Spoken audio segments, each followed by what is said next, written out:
A very warm welcome to all of you to Ayurvedic Healing and Beyond podcast, and this is your host, Dr. Vignesh Devraj. In today's episode, we will discuss about why it's important to rest, why we have to rest, and what are the benefits of rest, and what happens when you don't rest. And let's also look at it from an Ayurvedic perspective. In Ayurveda, we have this concept called Nidra. Usually it's loosely and lazily translated as sleep. But Nidra is also considered one of the three pillars of longevity and vitality in Ayurvedic textbooks like Charaka Samhita. Now, Nidra, it also means just to turn off or shut down. If you ask some of the people working in the customer service for information technology, appliances, software or hardware, they say that the most used solution that they give to people who call them with their complaints when their gadgets is, have you tried turning it off and turning it on? So this turning it off and turning it on, somewhere it helps to reboot that equipment. Same way, our body is highly designed to rest and recover. So one of the most common rest and recovery that we know is having a good restorative sleep. And the other one is having people call it power naps. I want to take a 20-minute power nap. So what happens when you take that rest and recovery? Doesn't mean people think rest means I'm being lazy or I'm being unproductive or I'm being stuck. I'm not able to utilize my capacity at its best. And being restful means I am misusing my talents and resources and creative energies that is inside of me. This is what people think. If you rest, you rust. We have these kind of words. If you rest, you rust. Now, let us reanalyze this statement. Let's understand when you try to do strength training and you lift weights, what you're actually doing is you're tearing apart your muscle fibers. To such an extent, it doesn't injure you and make you handicapped, but it injures you to such an extent that you're able to tolerate that injury. Like the injury doesn't physically make you bedridden or make you disabled, but that injury is to such an extent that you can tolerate it. And then what is important is soon after that mild destruction of that muscle fibers, you have to let it heal it and recover. And then again you do it. And then again it's like a pendulum. There is a stressful period and then you go through a recovery period and then you go through a restful period and then you go through a recovery period. So it is an oscillation between a stressful moment which doesn't handicap you, but it injures you to such an extent that it is a healthy injury, not the injury that will handicap you. And then you go back to a restful recovery mode where you're ready to again go through that period. Now, this is considered to be a very healthy pendulum, shakes that you need to go through in life. In every aspect of life, it has to be like that. You need to go through a stressful period and then you need to put your body through a recovery period. And then again, you have to go back. So this pendulum oscillation is what we call it as a healthy living or healthy life. It could be with your mental capacities, it could be with your physical capacities, it is also with your physiological part, and also might be with your spiritual part, even in your productivity. When you're productive for a very long period, you're so focused and dedicated and you're able to have that laser sharp creative output. But soon you will have to take off and recover and then again come back to this. Now that's how the nature of life is. You see, the heart has two sounds, lub dub. You see, there is sun and night. There is a sunrise and there is a sunset. There will be cyclone and it will always be followed with a calmness. And that's how there is also ebb and tide. This duality is part of the life. This duality is part of the nature. And that's who you are. So when you put yourself in that high throttle pressure all the time without giving yourself time to rest and recover, you are signing up for problems like stress-induced multiple physiological problems, burnout. Burnout is a typical example of putting yourself in a high productive environment without taking enough time to rest and recover. So this is what happens when you don't take time to rest. So why is rest important? Rest is a fantastic phenomenon the nature has designed for you to become rejuvenated. It's just like charging your mobile phone or a laptop or anything, any device. After it runs out, it has to be charged. Unfortunately or fortunately, our body is designed to get charged quite often. And taking this restfulness is a way to recharge you. People usually assume, now there are multiple methods people talk about recovery and restfulness. Now, sleep is one method of rest and recovery, restorative sleep, I mean. And then power naps, people talk about power naps. That's a great way to rest and recover. Yoga Nidra is a phenomenal way where you listen to auto suggestions. I relax my neck, I relax my spine, I relax my hips, where you talk to yourself into a very relaxed part. Usually, people are not aware which part are stressed. So, when you talk yourself, are you becoming aware of your jawline? Sometimes when people are stressed, their jaws are very tight. And when people have a tight jawline, their neck gets stressed, their shoulders get stressed, and their spine gets stressed. This can lead to multiple neck and shoulder pains, very low grade pains, and this can lead to headaches as well. So that's why some of the scripts that we follow in Yoga Nidra, relax your head, relax your jaws, relax your shoulders. It's a fantastic way to release the tension in your muscles. And if you look at how the nervous system and the muscles function, when your muscles are relaxed, your mind is relaxed. When your mind is relaxed, your muscles are also relaxed. So that's why when you consciously relax your muscles, you're also training yourself to rest and recover your whole body and your nervous system. That's why some people say when they go to the sauna, they feel very relaxed, or when they get a good massage, they feel very relaxed. Because in a way, you're exposing yourself to be relaxed.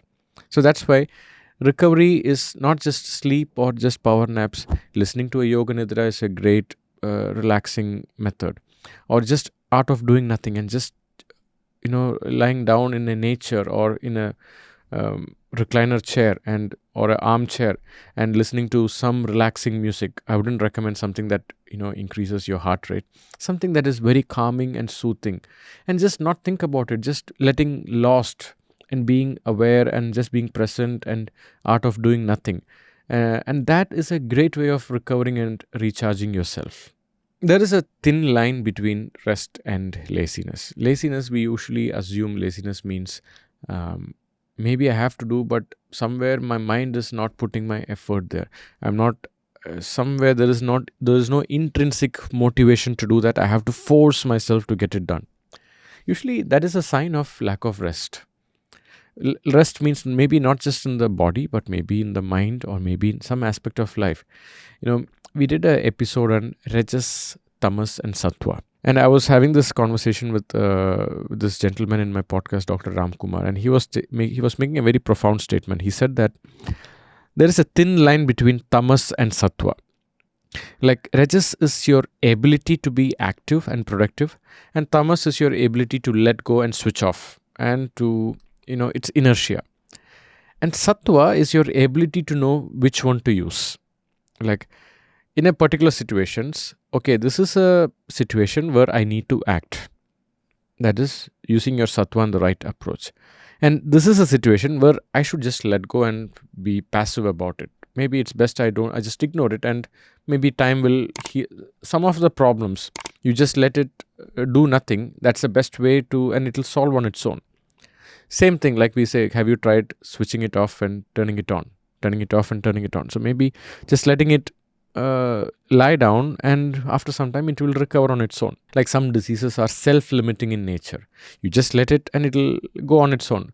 It's like saying somebody caught a flu or a fever, and if you took medicine, it'll heal in 1 week. Otherwise it'll take 7 full days. You just need to good rest. That rest is the therapy there.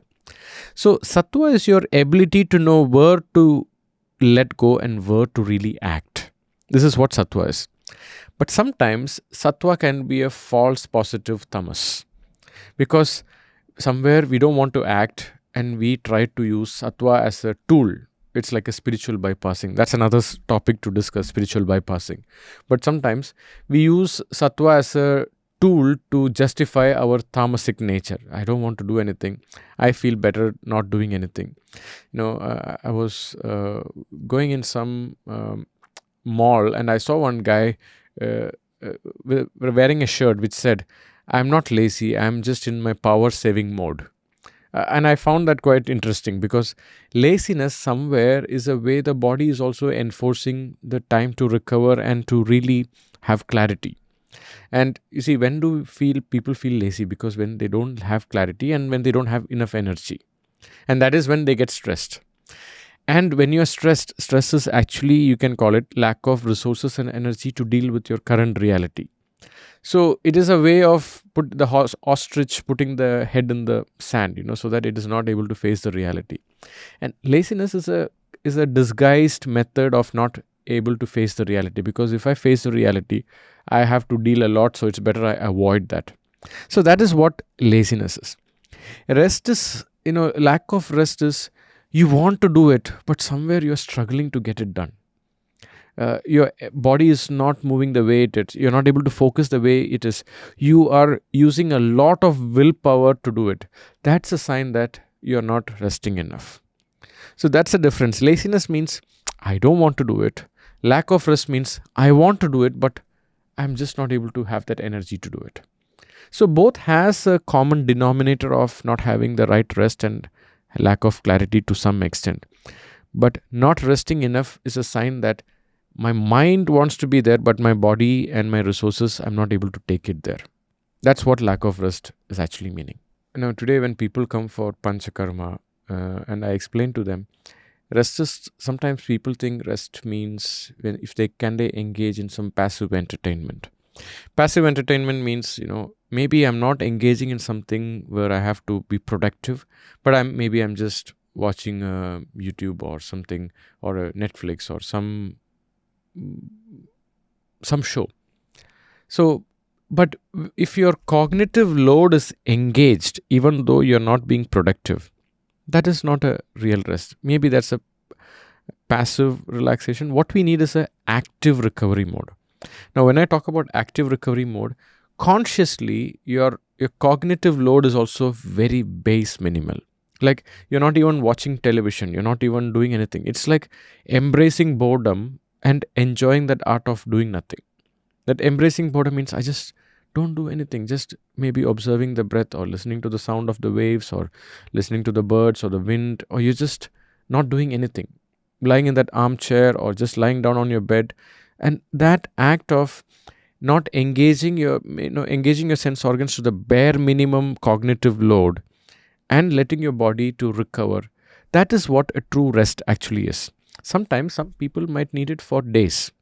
Like, there are people who comes to panchakarma and they would have done a big event, and that event would have been like lasting for like 5 to 6 days. Maybe it was a big exhibition or an event that they have to coordinate, and they were the chief of that. Even though the event was 6 days, but maybe 3 to 4 months prior to that, they were so actively engaged, they would have had a lot of sleepless nights. Now, in order to recover, maybe one night's sleep is maybe not enough. So they might need like a 1 week or 10 days of no cognitive load, like no screen time or very basic minimal screen time, and just sleeping on time, eating on time, and not doing anything other than that, and then taking care of your basics. So usually when they do that along with some basic panchakarma therapies, that's when they say, oh, I feel so rejuvenated.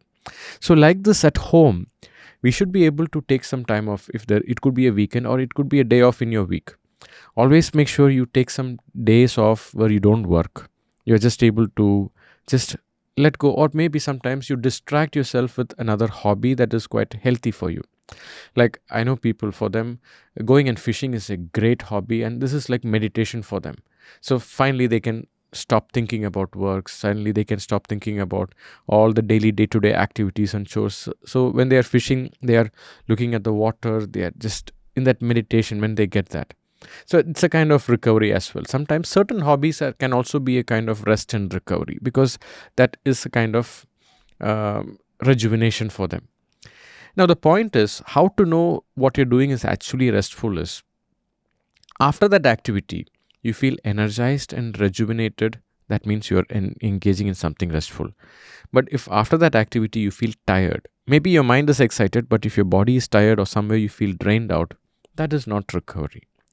So recovery can be minimal screen time, maybe not talking enough to people, or maybe disconnecting from people, or maybe people with work, or maybe sometimes with your friends. It's just for a few period of time so that you give yourself time to recover. It's like that watch, you keep rotating that dial so that it which doesn't have a battery, so it works on a spring mechanism. So when you reverse the dial, and then it works for next maybe 2-3 days, and then again you have to reverse it, and again it works for 2-3 days. The same with our mind. Maybe you need to disconnect from your work, maybe you need to disconnect from screen time, maybe you need to disconnect from exposing yourself to other activities that was too much for you, or maybe some work. Maybe you're a cook, you had a big event and you're cooking for too long. Maybe take some time off. This ability to take time off and do something completely different, and with your minimal cognitive load, and then when you come back, that's just fantastic. That's a profound way to energize yourself, and you'll come back with much more energy. Every time you see people with hormonal imbalances, allergies, and a lot of nervous system problems, vagus nerve issues that you read a lot about these days, it's just all they are trying to teach you is learn to let the body relax and let go, and your mind as well. And what is allergy? If you see, the body is always on a flight and fright mode. If any small thing becomes a trigger, so the body is not able to let go and relax. So that's why recovery protocols are very underrated these days. And we just think that good sleep is good sleep is very important, but it's just one of the aspects. What I recommend people, a good sauna, if your body is able to do that, if you don't have any high blood pressure or any other contraindicating symptoms, if you don't have that, doing a sauna once in a while is very good. Sometimes people take good warm showers, sometimes people take cold showers. That's a kind of recovery for them. Sometimes people listen to yoga nidra. Now, in some people, when they do too much intensive yoga, which is quite athletic in nature, then they come with joint pains, and then I tell them maybe it's time for you to do something like a restorative yoga, where it's more about relaxing and letting go. Things like yin yoga, it's a kind of recovery protocols. So you need to know, when your body is tired, it means it needs time to recover. When your mind is tired, maybe it needs to disconnect and find something that will help to calm that down. So there are various tools available, and you can look into that, and that will be very powerful. Like coming for a panchakarma and not doing the intensive panchakarma, but doing therapies that will help them to relax, or going for a yoga retreat, or going for a vipassana. Vipassana is a kind of rest for the mind. And people talk about fasting. Fasting is resting for your gut health. You're giving a break for your gut. And like this, when you give some time to take off, this really helps you to make it functioning better. That's the concept of rest.